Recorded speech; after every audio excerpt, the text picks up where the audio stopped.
Dans ce cours, nous allons montrer comment on peut financer l'activité économique en prenant pour exemple principalement le cas des entreprises. Alors il existe différentes formes de financement des investissements.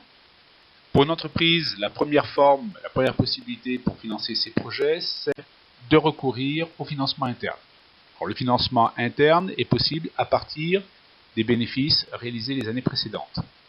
C'est ce qu'on appelle l'autofinancement. Mais elle peut également recourir au financement externe. Et là, il y a deux canaux possibles. Soit l'entreprise recourt au financement direct, c'est-à-dire qu'elle va pouvoir lever des fonds sur le marché des capitaux, qu'on appelle également les marchés financiers, de deux façons. Soit elle va procéder à une augmentation du capital en émettant de nouvelles actions.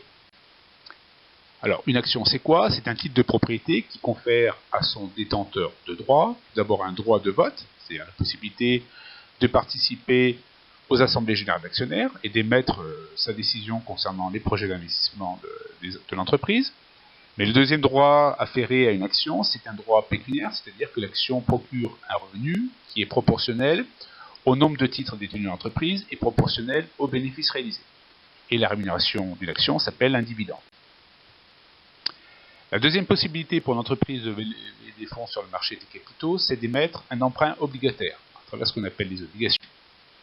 Donc une obligation, c'est quoi? C'est un titre de créance, et non pas un titre de propriété comme pour une action, et qui donne droit à son détenteur à un droit unique, qui est un droit pécuniaire, c'est-à-dire la possibilité d'être rémunéré, et cette rémunération s'appelle le coupon ou l'intérêt. Mais l'entreprise peut également recourir au financement intermédiaire. Alors pourquoi on l'appelle intermédiaire? Parce que entre l'épargnant qui dispose d'une capacité de financement et qui est généralement constitué des ménages et l'entreprise qui, elle, a un besoin de financement, eh bien c'est la banque qui va jouer le rôle pivot en accordant à l'entreprise un crédit bancaire. Alors si on fait une synthèse des différentes possibilités de financement des investissements, on peut en opposer deux. Alors, ce qui apparaît ici en vert sur notre schéma, il s'agit de ressources qui sont principalement internes à l'entreprise, c'est ce qu'on appelle un financement sur fonds propres. Composé à un deuxième type de financement, donc financement qui est externe, ici à travers les obligations de crédit bancaire, et il s'agit ici d'un financement par endettement.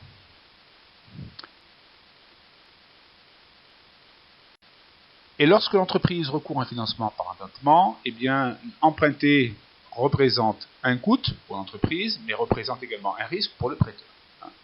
Bon, pour financer ses projets d'investissement, une entreprise peut faire à partir de ses fonds propres ce financement, mais elle peut également s'endetter soit auprès des banques à travers le crédit bancaire, soit auprès des ménages sous forme d'emprunts obligataires. Et quoi qu'il arrive, dans les deux cas de figure, l'entreprise aura à payer un coût qui est matérialisé par le taux d'intérêt. Alors le taux d'intérêt, bon, on vient de le dire, représente un coût pour l'emprunteur, mais le taux d'intérêt représente également la rémunération pour le prêteur. Alors, doit-on parler de taux d'intérêt au singulier ou de taux d'intérêt au pluriel?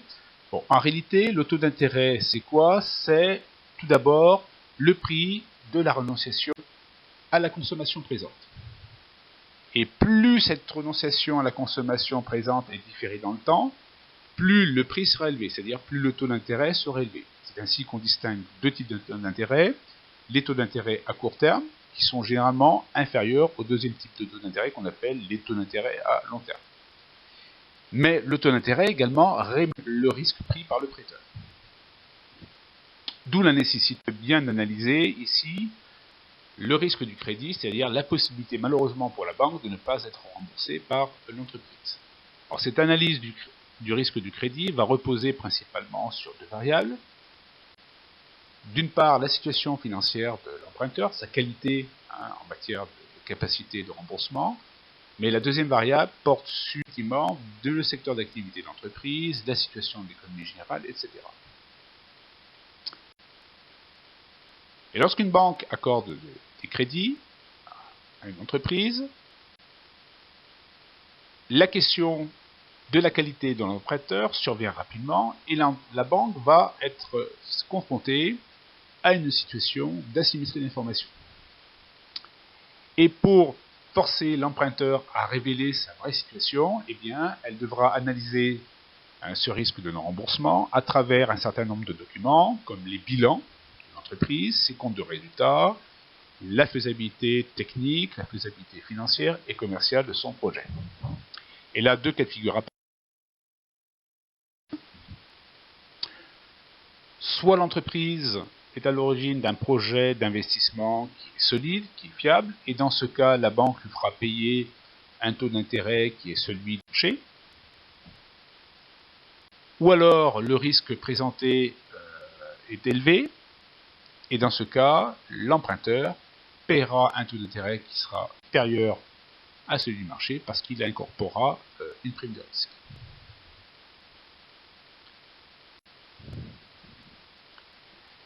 Dans cette activité d'octroi de crédit bancaire, il arrive que les banques soient soumises à deux limites. D'une part, elles ont tendance à sous-évaluer les risques, et d'autre part, elles ont tendance à prendre trop de risques. Et dans les deux cas de figure, eh bien, on observe que des crédits accordés sont de plus en plus nombreux, à des agents économiques de moins en moins solvables, ce qui risque d'entraîner un non-remboursement de ces crédits.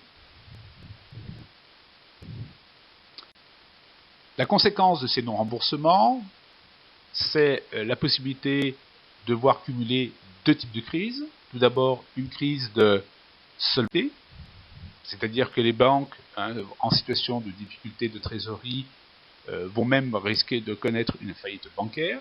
Et à cette crise de solvabilité va s'ajouter une deuxième crise qui est une crise de liquidité, c'est-à-dire que les banques vont rationner leurs crédits auprès des agents économiques, notamment des ménages et des entreprises.